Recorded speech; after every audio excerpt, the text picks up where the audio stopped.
Well, things are starting to get interesting as the Cardinals win another one over the Padres, getting some really good pitching from Miles Michaelis and the very bullpen guys that we think they should be trading this next week.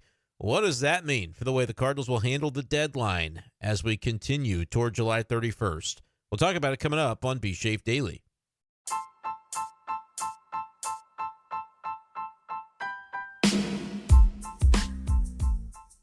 What's going on, everyone, and welcome into this edition of B-Schaeff Daily. Brenden Schaeffer with you. Saturday, July 26, 2025. Cardinals got a 3-0 win over the Padres last night, Friday night at Busch Stadium. If you're out there, tell me how you enjoyed the Flo Rida concert. It's kind of interesting to have that after the game. But the Cardinals getting the win means they are now within a game and a half of the Padres in the standings, and the Padres still occupy that final wild card spot in the National League. Now, the Reds and Giants are also ahead of the Cardinals by a half a game, and those two teams sit between the Cardinals and the Padres. So it's crowded, don't get me wrong, but the Cardinals are very much in the mix standings-wise. I mean, you can't deny it. It's a fact at this point. However, when I tweeted out last night, this was after the win, I said, if the Cardinals sweep the Padres in 4 of this series, would you still want them to sell? And then I put it out as a poll. 79.3% of the 1,600 people that voted have said yes as of this recording. They still would want the Cardinals to sell, even if they sweep San Diego. And I feel like it's that attitude of the boy who cried wolf, where like Cardinals fans are tired of kind of having the rug pulled over and over again. They feel like when they buy back in, the Cardinals look a certain way, and then, a couple weeks later, it's completely a 180-degree turn in the other direction. And if you do that too many times throughout a season or throughout a decade, then it's kind of like, all right, maybe you are just what you are, and I don't want to get my hopes up too much. I think maybe that's where Cardinals fans are. I'm surprised, though, a little bit surprised. Maybe not super-duper surprised, but I still think postseason baseball is a noble goal, and the Cardinals can reach out and grab it. They're so close. But then again, you got to give Cardinals fans credit. I think they're smart enough to know, all right, look around the league. Look at what the other teams that have gotten into this position and how they've done it. And look at the Cardinals. Is it sustainable? The Cardinals have some injuries, and so you're not going to get that consistent offensive punch. Now, look, maybe you get some guys back healthy. If Gorman comes back, if Nootbaar comes back, maybe you've got a more balanced lineup that you feel good about 1 through 9. And maybe that helps the Cardinals to win more games than what they've won in the month of July. They're still having a tough July, even after rattling off a couple in a row here against San Diego. But it's one of those things where can you really count on suddenly we're going to get healthy? And can you really count on the pitching for me is really the reason that I would be skeptical. But that's why, I still maintain selling isn't exactly what I would do. People have asked, well, what would you do? I have a pretty targeted answer to that, in fact. I would want to target pitchers with team control that ideally could be options for me when I get to spring training in 2026 to compete for a starting rotation spot. It doesn't necessarily mean the guy I'm getting has to be in that rotation next year, but I would like to see the Cardinals get some dynamic arms, get some interesting arms. And it may be difficult to do that in July because, again, I've talked about thinking that some of the sort of assets that you would have to use to accomplish that goal might be guys that are on your major league roster already, but they happen to be injured at the current time. I think Gorman is a candidate for trade within the next 6 to 8 months. I think Lars Nootbaar is a candidate for trade within the next 6 to 8 months. There are competing schools of thought on this. With Nootbaar, it's like, well, his value is as low as it's been at any point in the last several years because his performance has dipped 10 to 15% or whatever that's been. And he's also on the injured list currently as you approach this deadline. And the last update we got on him wasn't a positive one. He wasn't necessarily close to returning. So hard for a team that's looking to make a push to consider him. But the Dodgers, we're talking about the Dodgers right now because it was reported by The Athletic. I believe Fabian Ardaya and Katie Wu as well collabed on the report that the Dodgers would have interest in Brenden Donovan. And I still have not seen, on all the shows I did yesterday, I kind of pushed back because John Heyman in the morning had tweeted out, the Yankees would have interest in Donovan if he's made available. The Astros would, but it's not clear how far the Cardinals sell-off is going to go. It's like, well, yeah, that frustrated me because, of course, the Yankees would have it. Half the league, most of the buyers in the league should have interest if a player like Brenden Donovan was to hit the market. That's obvious. What that report doesn't detail is that the Cardinals have any sort of willingness to do that, to put him out there. So that's where I was frustrated yesterday early in the day with the John Heyman stuff. But the stuff from The Athletic, the stuff on the Dodgers, maybe there's a little bit more relevancy to that. But at the same time, it's like, again, none of this is saying that the Cardinals are interested. Here's from Katie Woo's article. Multiple teams have inquired about All-Star infielder Brenden Donovan, with the Yankees and the Dodgers known to have interest. Both the Dodgers and Yankees were pursuers of Tommy Edman last year, etc. Donovan, super utility player hitting just under 300, is a similar player to Edman and was part of the reason the Cardinals were comfortable trading Edman when they did for Eric Fedde and Tommy Pham last year. But the Yankees went out and got Ryan McMahon yesterday. He's a third baseman. Might fill their need, might not. But then you sort of shift toward the Dodgers. Katie says, unclear whether the Yankees' interest in Donovan has changed after the McMahon trade. The Dodgers expect to be one of the more active buyers at the deadline, and they're looking to add a left-handed bat that can play the outfield. It's like, okay, the Cardinals would seemingly be a really good fit with that.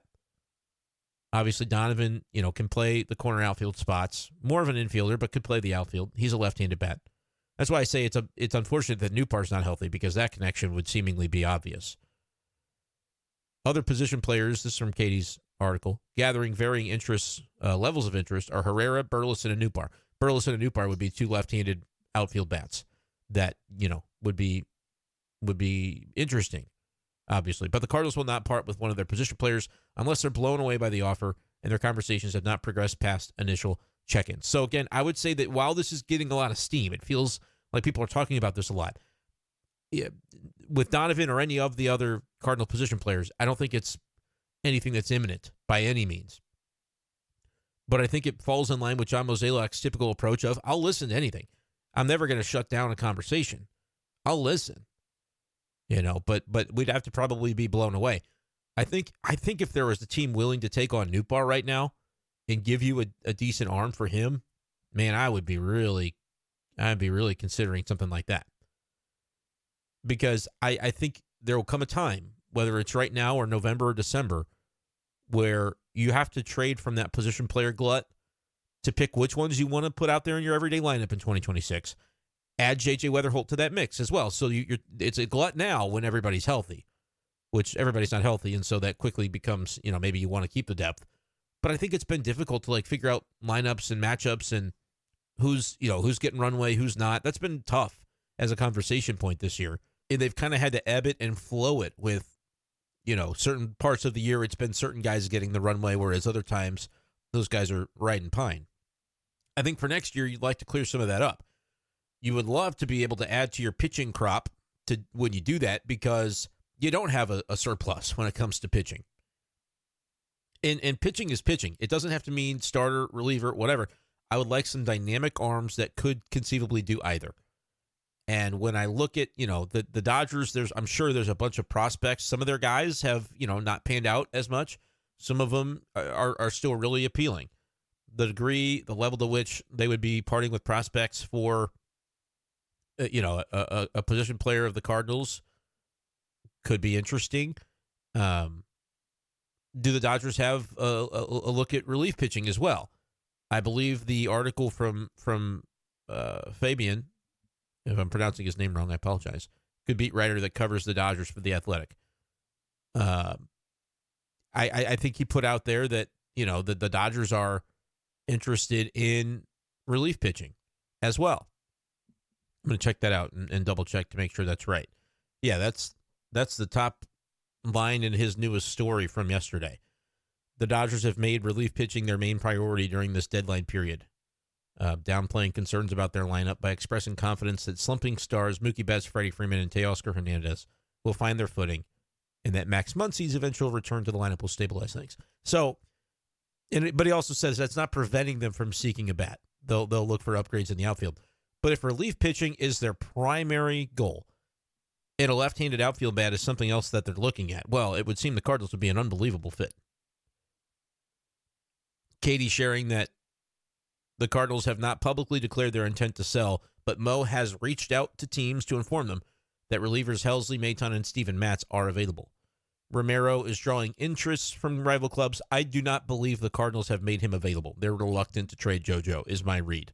And, what Katie says here matches what I believed about that. So we'll see. I would be open to me personally. I think you listen on JoJo because I think he might have more value than anybody when you think about the extra year of team control attached. But that's the reason that he has value, because the Cardinals could use him next year. They don't have to trade him. When it comes to Maton, Helsley, you kind of have to trade those guys if you want to get value back for him. We talked about yesterday the report that, well, Katie talked to Helsley, and he said, I don't know, it's probably 90-10, 90% that I'm traded, 10% I'm still here. So he's expecting to go as well. And I think that's part of the business of it, too, is like, all right, if the guy gets it, you don't want that to impact your decision-making because, it doesn't really matter if they're what they think about it. But I think it's nice if you're Mo to go, all right, he gets it. Like he understands, again, it shouldn't matter. Like whether a player is mad at you as the executive, you can't really do anything about that. But I think Ryan definitely seems to understand the deal here. So that's good. And by the way, I mean, the tricky part of this is the Cardinals are making their way back into it. And I really do. The degree to which you tank the clubhouse or tank the competitive chances is still, we're not going to know until we know. But last night was the second night in a row where JoJo, Maton, Helsley were the trio. I mean, we're back to triumvirate territory when we had those games last year where we would talk about Kittredge, JoJo, and Helsley. I mean, Maton has stepped right in, and when those three are 7, 8, 9 in a game in any variety of orders, I think JoJo came in after Maton last night, and that's just the handedness of the batters, right? It's nice to have that flexibility with your setup men. Those guys come in, it's been pretty locked down. And Helsley still did give up a hit, but he's given up like 1 run in 11 innings. His value is creeping toward, he looks sharp again as well. Fastball has a little more life to it. So the degree to which you tank your season by trading away from that grouping, we'll never know until we do. There are some schools of thought that would say, that's been what's locked you down the last couple of nights, but they won 3-0 last night. Miles Michael is very good through 5 innings. His stuff looked sharper too, I thought. You're not going to get anything via trade for him at the deadline. I think he'll still be around after the deadline, and he's got a no trade clause anyway. But that was good to see from him. And the bullpen comes in and does its thing again. You had a little margin for error, so if that game last night is instead of JoJo, Maton, and Helsley, it's if it's John King, Granillo, and Graceffo, like, do you still win the game? I don't know. And that the degree to which you tear it down, even though it is just the bullpen is the most fungible part of the roster and it's the most replaceable. You could have an extra 3, 4, 5 games that you do blow between August and September that cost you the playoffs if you make these moves.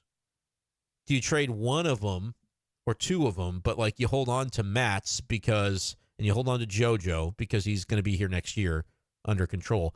And with Matz, it's like, hey, he could still be starting depth down the stretch if we need it. Is Matz in a different category, or is he in that same category if you got to move him because teams see what we see and that he would have more value because he could potentially give you bulk innings if you need it? That's capable. That's something that he's done in the past as a starter, and he's done it this year. So is that a reason that you have to move Matz? I mean, there's a lot of conflicting ideologies here. And a lot of Cardinals fans say sell. 80% voting in my poll say, nope, even if they sweep, they should sell. I think they sell less if they sweep. Is that crazy to say? Or am I just being duped into the exact thing that Cardinals fans don't want to see the Cardinals get duped into? Maybe that's the case, because maybe even if they take over a wild card spot by the end of the weekend, which would still be a long shot because that would mean the Reds and the Giants would have to lose their games as well. But you could pass the Padres by the end of the weekend and be like in a virtual tie. I think the Cardinals are a game back of the Reds and Giants, game and a half of the Padres, something like that. I mean, that's a playoff spot.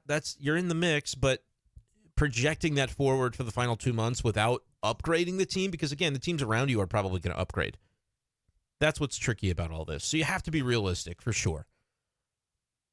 But there are people, like I said, schools of thought. There are people that would say, hey, by selling, just realize what you're doing. Realize that you are taking a clubhouse that could be really molded by the fires of a pennant race, and instead telling that clubhouse, like, nah, you don't have it in you this year. And therefore we are going to basically neuter your competitive chances down the stretch. Teams can respond to that in different ways, though. Teams can be indignant about that and say, screw you, like a major league, oh, ownership wants us to lose. All right, let's do it. Let's go win. Ownership wants to win, but they also have other things in mind. And the front office has other things that they have to consider, such as the future. And Cardinals fans largely seem to be really understanding of that and of where things are. But what does the clubhouse think, and how will the players react to that? That's why, for me, I would love for the deadline not to just look like a sell deadline, but if the Cardinals could, I would probably try to trade a position player if the timing is right. Maybe the timing's not right to do it because the ones you would trade are injured. But if I could go get a Reed Detmers from the Los Angeles Angels, lefty, and by the way, that would be a reason to do multiple things at once. If Jojo Romero just has so much value that you cannot possibly hold on to him because it would just be a foolish value proposition, you trade him. You get prospects, you get whatever it is, you're restocking the cupboard. I would go out and get Reed Detmers, and if I have to trade a big league position player like an outfielder, or if I have to trade along with that like a pitching prospect even for Reed Detmers, I would do that.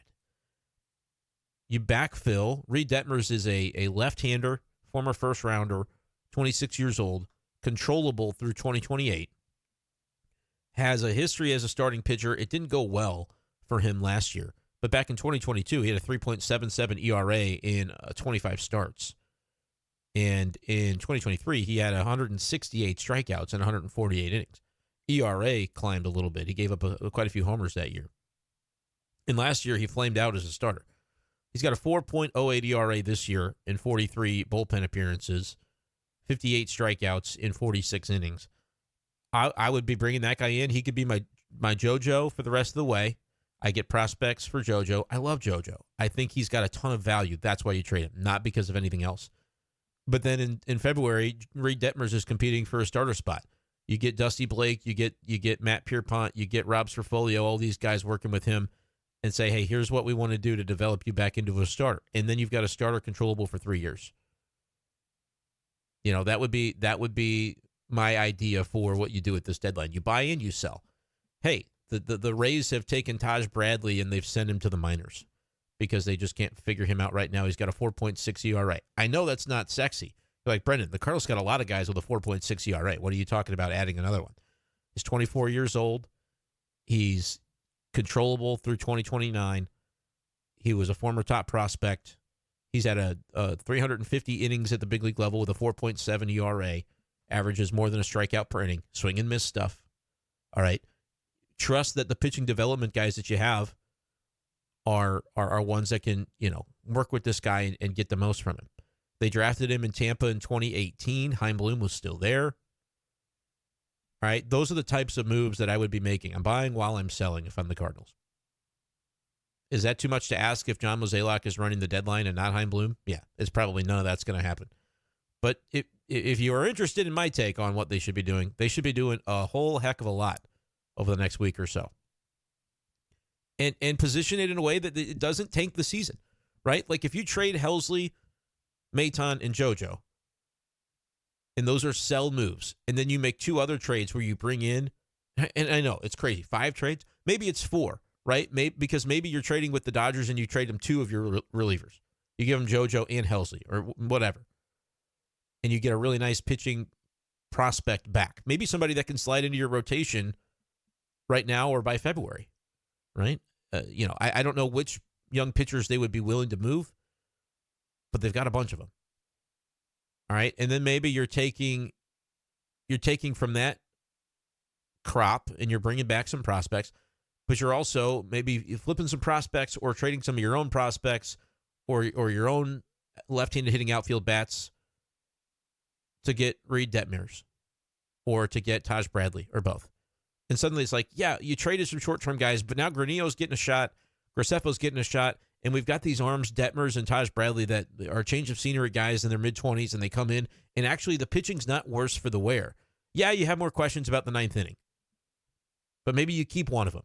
Maybe it's Maton Helsley that go, and you bring in Detmers, and you trade Matz. Detmers is your new Steven Matz. Maybe that's what it is. You flip things around with a creative deadline. I think to do it, Chaim Bloom would have to be involved. I do not believe John Mozeliak can do that alone. I just have not seen the proof of concept from him over recent years that he can have that type of deadline. So when you ask, should the Cardinals still sell even if they sweep the Padres?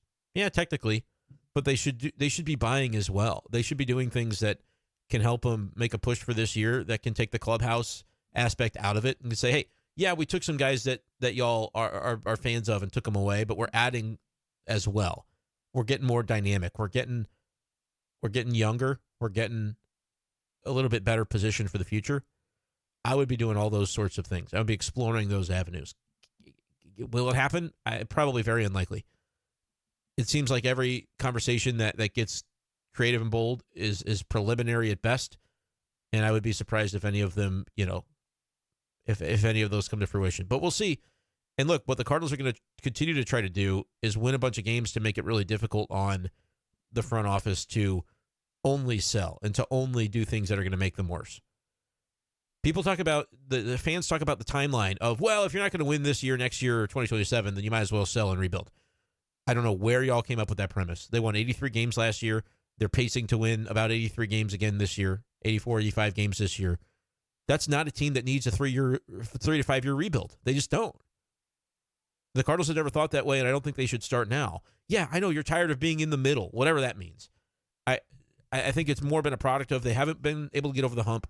They've been running the organization in ways that have prevented them from really kind of taking that next step, and they're changing those things behind the scene. Why do people feel so comfortable with the idea that, well, while the changes are happening, I'd like to lose 90 and 100 games for my favorite team? Why? I don't think it has to be that way. I just don't think it does. So we'll see what the Cardinals are able to do on the field to move that forward, but also in the trade markets to potentially, as we look at 2026, it doesn't have to be this, well, we have no chance anyway, so just trade Brenden Donovan. Like, I've seen some crazy stuff out there. Once again, I'll try to say it in every podcast. Brenden Donovan, Cardinals' best player, controllable for 2 more years. They should extend him, but even if they don't, you can kick the can down the road another year, and he'll still have value next July if you decide then that you're not in the mix and you wanted to trade him.